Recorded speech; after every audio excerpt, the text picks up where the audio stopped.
30 años, voy a cumplirlos este año, y soy persona trans desde hace 8 años.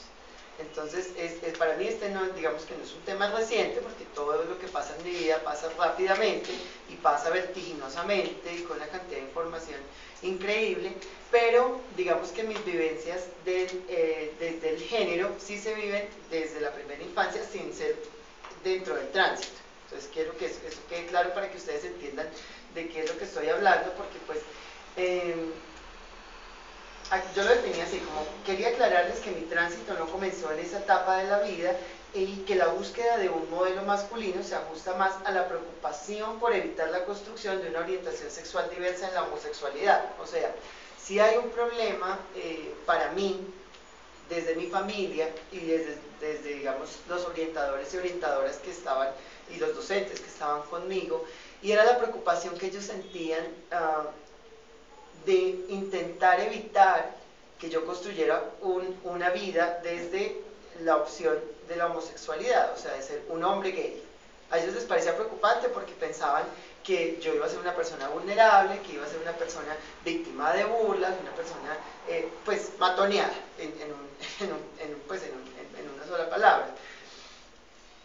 Pero digamos que para mí la vida siempre me ha mostrado alternativas y compensaciones que me han permitido crear mecanismos de supervivencia, que no valida la experiencia como positiva, digámoslo así, o sea, positiva para mí porque la logré, pero eso no quiere decir que haya sido la vía correcta. La vía correcta es que la vida correcta se vuelve también utópica en el momento en el que empieza uno a pensar pues que ojalá y no le hubieran nunca jodido la vida, que le hubieran dejado ser y pensar lo que quería hacer, pero pues no vivimos en una utopía, vivimos en una sociedad compleja donde todos y todas queremos intervenir en la vida del otro a través de consejos, a través de la religión, a través de la ley. Entonces pues tenemos que entender que para estos mecanismos pues tenemos unos modelos y unos sistemas que funcionan o no funcionan dependiendo también de nuestras propias creencias.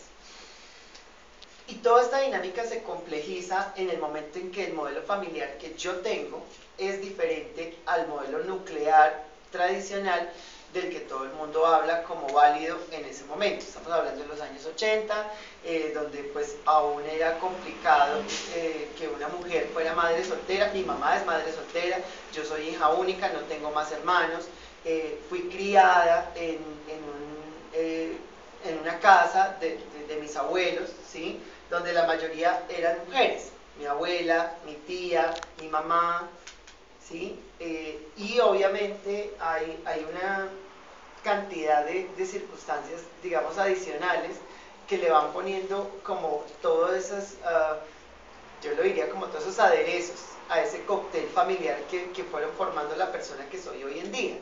Entonces está el caso de que yo era el primer nieto en ese momento, entonces todo el consentimiento, los abuelos, la atención, todo el mundo encima mío, el hecho de que mi mamá y yo no tenemos un vínculo cercano porque ella duró un tiempo en el hospital después de que me tuvo a mí, no estuvo el primer mes conmigo, mi abuela y yo que tenemos una identificación en la personalidad mucho más cercana que entre mi mamá y yo. O sea, hay todo un modelo familiar tan complejo, ¿sí? Desarrollado desde un matriarcado. Todo el mundo la tiene clarísima, que en mi familia todo funciona como un matriarcado, las mujeres somos las que tenemos el liderazgo en nuestra familia. Entonces ya todo eso se convierte en unos elementos de formación muy interesantes, pues, o por lo menos para mí son muy interesantes, porque no es que me den una explicación de por qué yo soy así, simplemente me parece que le da esas adiciones a lo que yo construí desde lo que veía y entendía como anhelable. También para mí hay algo muy curioso, y es el colegio en el que yo terminé estudiando, porque es un colegio religioso, el Colegio Claretiano de Bosa. Pero lo interesante es que durante mi estancia en el colegio, que duró 11 años, de hecho cuando yo me gradué me dieron una placa por antigüedad, pero es decir, en el colegio nunca tuve un tropiezo por querer ser diferente. O sea, ¿a qué me refiero con ser diferente?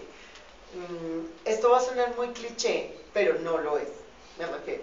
A mí no me gustaba jugar fútbol, no tenía amigos niños, me gustaba estar con las niñas, me gustaba jugar con las niñas. Y eso digamos que muchas personas lo relacionarían con lo tradicional del desarrollo psicosocial de un niño gay, pero no es verdad. Yo creo que aquí muchos hombres gay que están presentes en la sala saben que eso no fue así en sus vidas, saben que muy probablemente la mayoría, no sé si lo fingieron o lo vivieron realmente, pero preferían convivir con los niños a la fuerza, así no les gustara jugar fútbol, pero ahí se metían a que les dieran patadas y a botar el balón a la mierda, pero el caso era estar ahí y disimular o aparentar, ¿sí? Yo, a pesar de lo difícil de la época, pues digo difícil porque pues era yo contra el mundo que conocía, que eran las 2000 personas que convivían conmigo en el colegio, pues yo decidía decir a esas cosas que no, abiertamente, y decidía tener una lonchera pues de Barbie, y decidía ponerme guantes rosados, y decidía jugar con las niñas todos los días, y eso creó una dinámica con los años en la que se volvió, y ahí voy a entrar ya como al otro espacio de la ponencia que dice vivir el cuerpo en un espacio llamado colegio. Aquí lo coloqué como la curiosa aceptación como natural del hecho de mi interacción social con las niñas. Para el colegio, para los docentes, para los orientadores, para las directivas y para los padres de familia, siempre les fue natural que yo estuviera en el entorno femenino, en el entorno de las niñas, ¿sí? Siendo hombre. Yo nunca deseé vestir el uniforme femenino, yo nunca me identifiqué como una niña más, sino como un niño que quería estar con las niñas, que me sentía bien. Y en las pocas y escasas discusiones que hubo sobre el tema, siempre me reivindiqué como, es que yo me siento mejor con las niñas. Y entonces el colegio lo tomó como, pues al principio como un tema del que se habló superficialmente, pero por ejemplo nunca sintieron la necesidad de llamar a mis padres, pues a mi mamá, para eso, nunca. Fue un tema que siempre se manejó interno en el colegio y poco a poco se fue dando una aceptación natural.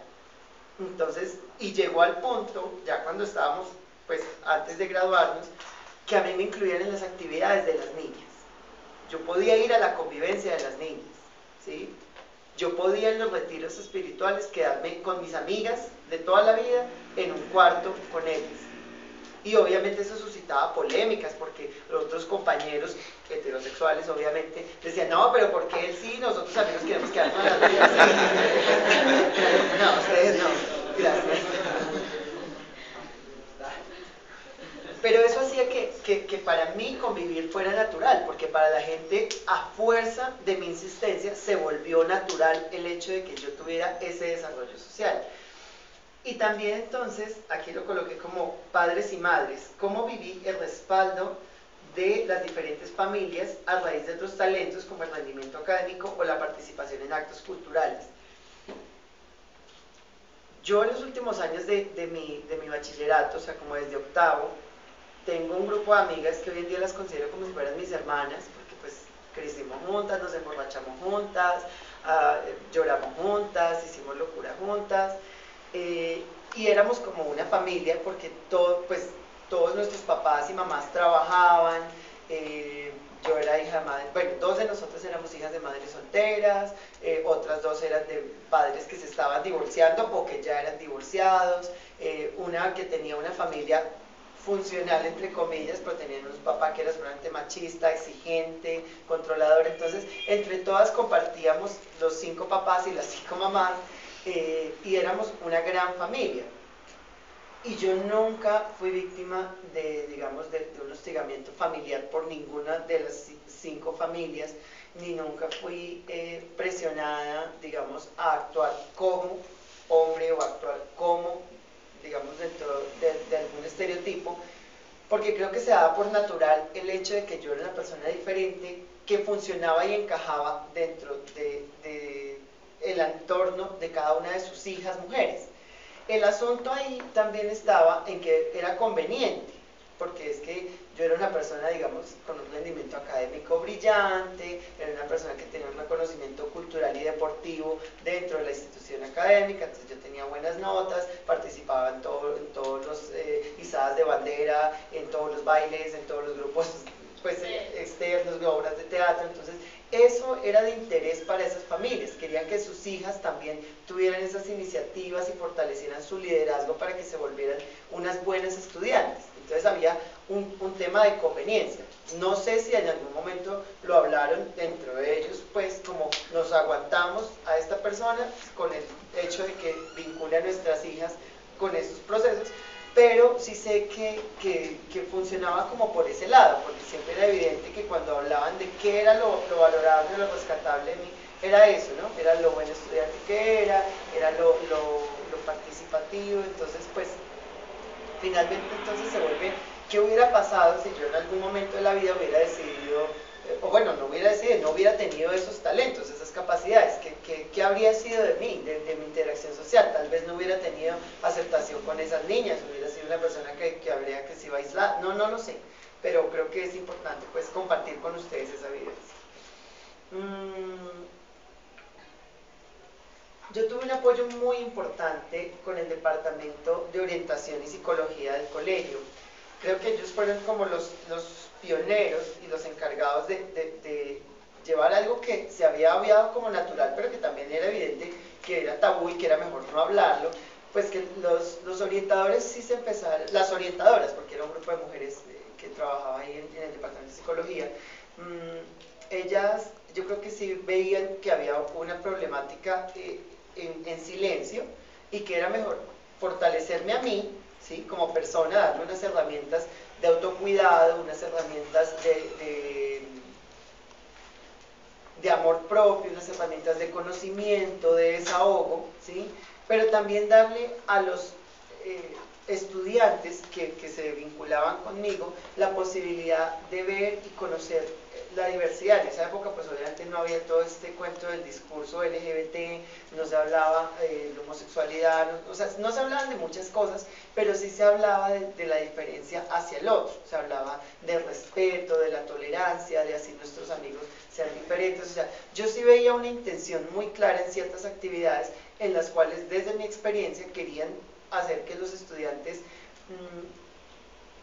de alguna manera se identificaran con un compañero que no estaba dentro de las dinámicas sociales regulares de los demás estudiantes. Y yo vine a entender todo eso muchos años después en una reunión de exalumnos cuando nos encontramos y ellos, o sea, muchos de ellos, hombres heterosexuales, se acercaron a mí a decirme, te admiramos porque siempre defendiste lo que pensabas, siempre hiciste lo que tú querías, siempre fuiste fuerte a las burlas o a las cosas y nunca echaste para atrás, nunca pensaste en arrepentirte de tus decisiones o en buscar una alternativa para no ser víctima de eso, sino al contrario, lo enfrentaste con la cabeza en alto y pues bueno, yo pienso que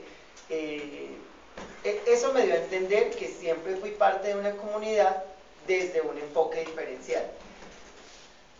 Y bueno, ya en esto que dice buscando nuevos caminos, pues obviamente esos nuevos caminos son ya salir de ese ambiente académico del colegio que está regulado y normado por todo lo que tiene que ver con el uniforme, los comportamientos, o sea, una cantidad de normas adicionales que también obviamente están encajadas dentro del sistema binario heteronormado, ¿sí? Porque si ustedes analizan desde los manuales de convivencia, dicen cómo deben verse los hombres y cómo deben verse las mujeres, o sea, del uniforme, el estilo de llevar el cabello, el maquillaje, los accesorios, y pues finalmente eso es lo que construye los géneros sociales, ¿sí? La manera como lucimos en nuestra apariencia. Entonces, cuando yo salí de la universidad, tomé la loca decisión de estudiar diseño de modas y ahí tuve una libertad ilimitada, o sea, fue empezar a explorar todo el color, todas las texturas, todas las formas, todas las siluetas, todas las locuras que se me pasaban por la mente para decorar mi cuerpo sin ni siquiera aún identificarme con el tránsito en el género. Digamos que sí estaba muy vinculado a lo femenino, porque obviamente rompía con el esquema tradicional de cómo debe verse un hombre, y pues de esa edad que va a la universidad, yo no tenía ningún problema en ponerme una falda encima de un pantalón, de colgarme una tela que parecía una falda larga por detrás encima de otro pantalón, de usar colores fucsia, turquesa, blanco, dorado, no me daba temor, usar siluetas muy entalladas, siluetas muy ajustadas, cortes asimétricos, o sea, cosas que realmente en ese momento de la moda masculina no se asemejaban a lo que debía ser el vestuario masculino. Pero pues era muy válido, la gente desde afuera lo veía como válido por el campo en el que yo estaba estudiando, un campo artístico, del diseño de la moda, de exploración, pero incluso yo me daba cuenta que mis compañeros eran reacios a eso, porque cuando yo entré en el semestre en el que yo estaba, yo era el único hombre entre 20 mujeres, y los pocos hombres que estudiaban, que estaban en semestres superiores, eran chicos gay de closet, o sea que si tú les preguntabas no aceptaban ser homosexuales y vestían de maneras tradicionales, o sea, netamente masculinas. Entonces, claro, cuando yo llegué a la universidad fue como que yo llegué a ponerme eso de ruana y literalmente era así, yo había días que les decía a mis compañeros, ay, mañana hagamos el día de la ruana, todas vengámonos de ruana y nos íbamos todos de ruana, o poníamos un color, o nos íbamos todos en patines y nos botábamos por las escaleras en patines, o sea, hacíamos cosas muy locas y yo pienso que todo eso fue cambiando y abriendo la mente y el espacio para lo que es hoy en día esa facultad de diseño de modas de la Universidad de la Argentina. Cuando uno va hoy en día, los chicos y las chicas viven y experimentan la moda de maneras mucho más intensas, más coloridas, más libres, ¿sí? Tienen ejercicios de diseño mucho más, y los mismos profesores ahora los incentivan a tener esos ejercicios creativos desde su propia vivencia, porque se dieron cuenta que era importante que el diseñador como artista buscara un momento de exploración, porque es que todos y todas veníamos, o bueno, la mayoría, del ambiente de categorización del uniforme colegial. Entonces ahí me parece que ahí había pues cosas muy interesantes. Ya después, cuando ya terminé la universidad, yo me fui, bueno, de hecho yo abandoné mi proceso educativo no porque quisiera hacer un tránsito, sino porque hice un tránsito, fue en el amor, pasé de ser soltera a una persona enamorada, entonces me fui a ver con mi novio, mi familia ya no me quiso pagar más la universidad, y a través de muchas vivencias llegué a lo que es el tránsito en el género, algo que yo nunca me había imaginado en la vida, porque nunca lo había necesitado. Nunca había necesitado pensar en ser mujer para vivir lo femenino. Siempre me había deleitado en la fantasía, y eso sí lo recuerdo desde que tenía uso de razón. Siempre que leía un cuento me identificaba con la princesa, con la persona delicada que usaba un vestido, que no sé, todo lo que ustedes se imaginen como el vínculo desde lo femenino, en el juego, en los roles, en la imagen, o sea, pero yo no tenía, digamos, la capacidad de imaginarme una vida como mujer, ¿sí? Porque sabía y era consciente que habitaba un cuerpo masculino, pero nunca la vida me mostró limitantes para disfrutar de las cosas femeninas. Por eso entonces en la casa me dejaban leer libros de tejido y ensayar y tejer y coser y jugar con muñecas y hablar con las niñas y, o sea, pintarme el pelo, o sea, eran cosas que tal vez me lo permitían, a pesar de que tenían ese temor de que yo desarrollara una opción de vida diversa. O sea, sí había un poco de contradicción en el modelo pues de educación, pero yo creo que también era por el mismo desconocimiento, no sabían qué hacer, no había quien orientara nada, porque el colegio nunca se quejó, el colegio nunca dijo, oiga, esto está pasando, ¿sí? Y el tema familiar, digamos que había pues cosas más importantes que discutir, entonces nunca se volvió un escenario de discusión.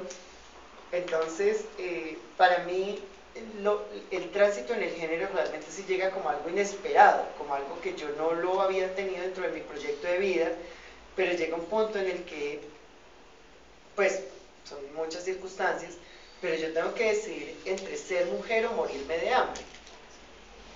porque estoy viviendo en la calle, porque ya no estoy viviendo con mi familia, porque ya no tengo la posibilidad de tener el trabajo que tenía, ni el negocio que tenía, entonces, y vivo de la caridad de mis amigos, entonces, pues obviamente ese no es un proyecto de vida válido, o sea, tus amigos te ayudan por un tiempo, pero no te van a ayudar por toda la vida, o te sometes a ser esclavo de tus amigos, porque es que a cambio de la caridad los amigos terminan a uno pidiéndole unos favores que uno ni siquiera los termina a pagar en esta vida. Entonces ahí es donde en algún momento de la vida me di cuenta que como mujer tenía mayores posibilidades económicas, de trabajo, de visibilización social, porque es que también entra la importancia de cómo nos vemos en la vida, en qué rol social nos vemos como parte de la masa, nos vemos liderando la masa, nos vemos fuera de la masa de una manera anárquica. Entonces yo realmente sí la tenía clara que quería estar liderando, que no quería tener digamos, esa exclusión, o ni tampoco quería estar liderada por otra persona. Entonces decidí darme la oportunidad de transitar, y pues hasta ahora ha sido la mejor decisión de mi vida, que me ha costado una cantidad de sacrificios increíbles, físicos, económicos, familiares, afectivos, pero que me han llevado a entender mi cuerpo y mi vivencia pues como algo único, como algo que no es igual ni a la de Andrea, ni a la de Tatiana, ni a la de Juliana, ni a la de Perenceja, ni a la de nadie. Y ahí es donde yo logré entender que cada tránsito es diferente. Por eso, de alguna manera, valido lo que decía Andrea, que es importante desconstruir las categorías del género, porque es que cada vez va a ser más difícil que alguien se identifique con algo.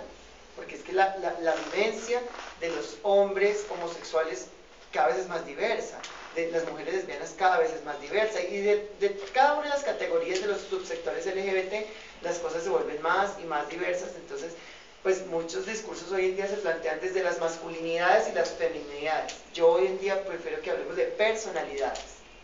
Cuando la gente me pregunta qué soy, si soy un hombre, si soy una mujer, pues yo soy una persona. Eso soy. De eso sí puedo dar fe. Porque es que, ¿cómo dar fe? Pues soy mujer por convicción, porque yo me siento mujer, ahí sí como dice la canción, porque nací romántica y creo en muchas cosas. Pero es que cuando me miro en el espejo, cuando estoy en la cama con alguien, yo creería que hay muchos actos que me vincularían con el género masculino, y no sé hasta dónde me vincularían con el hecho de ser hombre. Entonces yo prefiero hablar de ser una persona. Y ya para cerrar, digamos, como ese tema de los nuevos caminos, después de hacer el tránsito, obviamente hay un espacio donde pues no hay un vínculo con lo académico ni con los ciclos de formación, pero cuando yo intento retomar esto, me doy cuenta que la gente desde afuera me sigue viendo con un desarrollo en el contenido intelectual y en el manejo pues de la información, no voy a ser superior, sino con un talento especial, pero ya no es igual. Ya la gente no siente esa admiración o ese deseo de estar ahí para vincularse o engancharse a esa conveniencia, sino ya hay un temor de ver a alguien que no es ni hombre ni mujer y que tiene una cantidad de información y una cantidad de saberes que le dan poder. Creo que a la gente le da miedo, y es el mismo temor que sienten los hombres cuando ven a una mujer bonita, inteligente. Cuando los hombres heterosexuales conocen a una mujer que es bonita, inteligente, le huyen. Tal vez se la compren algún día, tal vez se acuesten con ella algún día, pero prefieren abstenerse de tener una experiencia seria con ella porque saben que llevan las de perder, porque tienen un temor a la pérdida del poder. Ahora yo vivo eso, con tristeza, obviamente.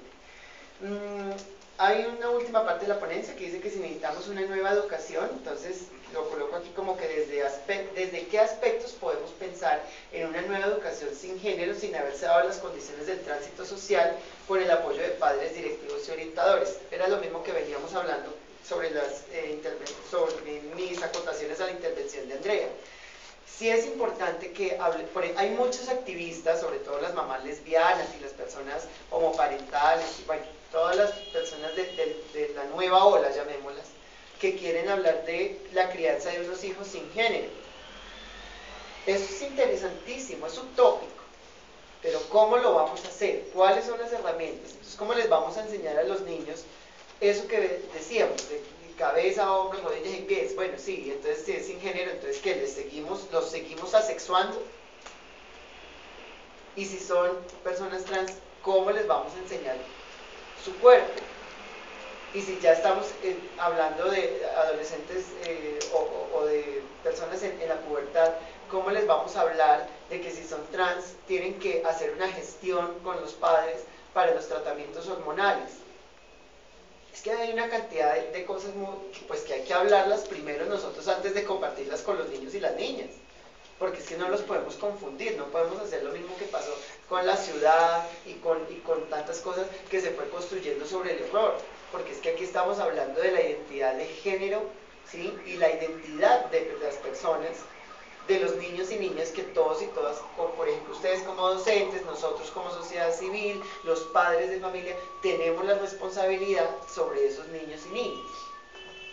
Entonces, yo sí creo que la escuela sin género es una utopía a la cual podemos llegar siempre y cuando se den los tránsitos sociales aptos para eso. Y parte de esos tránsitos están los derechos a la igualdad, el derecho al matrimonio igualitario, están los derechos a la igualdad a través de una ley de identidad de género, la visibilización, los ejercicios de inclusión social, de verdadera inclusión social, porque no podemos seguir pensando que la inclusión social es hacer sitios o espacios o eventos para nosotros, entre nosotros mismos. Inclusión social es que uno de nosotros, como diversidad sexual, nos represente en una junta de acción comunal de un barrio, que seamos algún día alcaldes locales, que algún día ocupemos, no sé, ni siquiera puestos de la alta jerarquía política, sino de la jerarquía social comunitaria, que es donde realmente está la acción. Porque ahí es donde comienza la incidencia, donde comienzan los cambios sociales. Y bueno, finalmente, pues creo que también va a ser y seguir siendo una utopía mientras los medios de comunicación sigan vulnerando la posibilidad de crear a los hijos sin género sin aislarlos de la realidad en la que viven.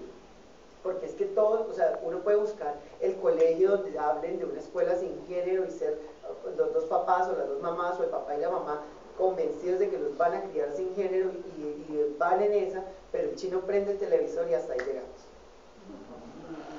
Porque es que incluso desde grandes patrimonios culturales que tenemos, como el Chavo del 8, yo llevo 3 días viendo el Chavo del 8, estoy sin televisor y estoy feliz viendo el Chavo del 8 en YouTube, pero me puedo dar cuenta cómo desde los chistes tan latinoamericanos, del albur mexicano, a los niños y a las niñas se les enseña el rol de género.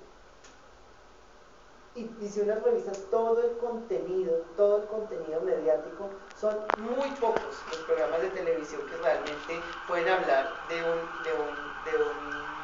ejercicio de género, digamos, neutro. Yo hablaría, digamos, de algunas caricaturas nuevas, por ejemplo, Hora de Aventura, Phineas y Ferb, ¿sí? Que buscan a través de la recreación de imaginarios nuevos roles en el género, y eso le aporta a los niños y a las niñas. Obviamente, pues yo aquí no estoy a favor de nadie, de ninguna corporación. De hecho, la televisión de hoy en día me parece que es nociva para los niños, y los niños que crecen lejos del televisor son niños que están más vinculados a los discursos modernos. Pero no podemos desconocer que el niño no va solamente al colegio con el docente y a la casa con los padres. El niño tiene que interactuar con sus familiares, con sus primos, con sus compañeros del colegio. Entonces, un niño, por ejemplo, al que se le cierra el acceso a la televisión, es un niño que se expone a ser un aislado social, porque no tiene el tema para hablar con sus compañeros.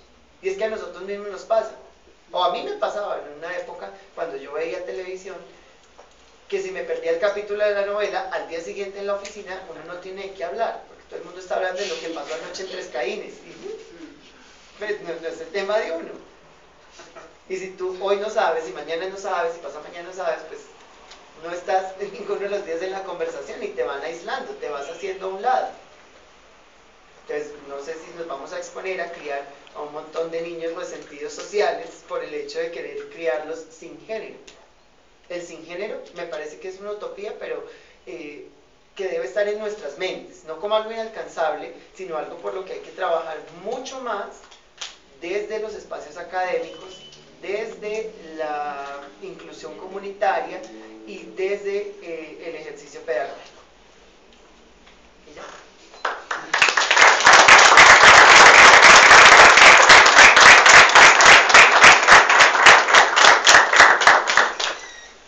Bueno, empezamos la ronda de participaciones. Si alguien tenga alguna pregunta, respuesta, complemento. Digamos.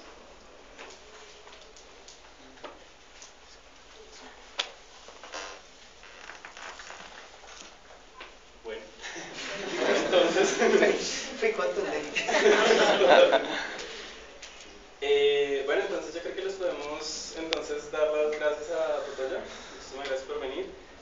Por parte del clip de ese también les queremos agradecer a todos y todas y a todos su asistencia. Ahora pues les invitamos a responder la pregunta acá en la cartelera. Si tu estudiante te dice que quiere hacer el tránsito, tú lo haces. Y pues luego nos vamos a tomar un cafecito allí en el corredor.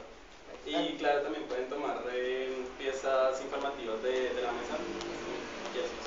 Y los invitamos también a que participen en el resto de la Semana de las Letras. Mañana vamos a tener una actividad de cine, anime. Es en la biblioteca de la universidad a las 5 de la tarde. Van a estar unos ponentes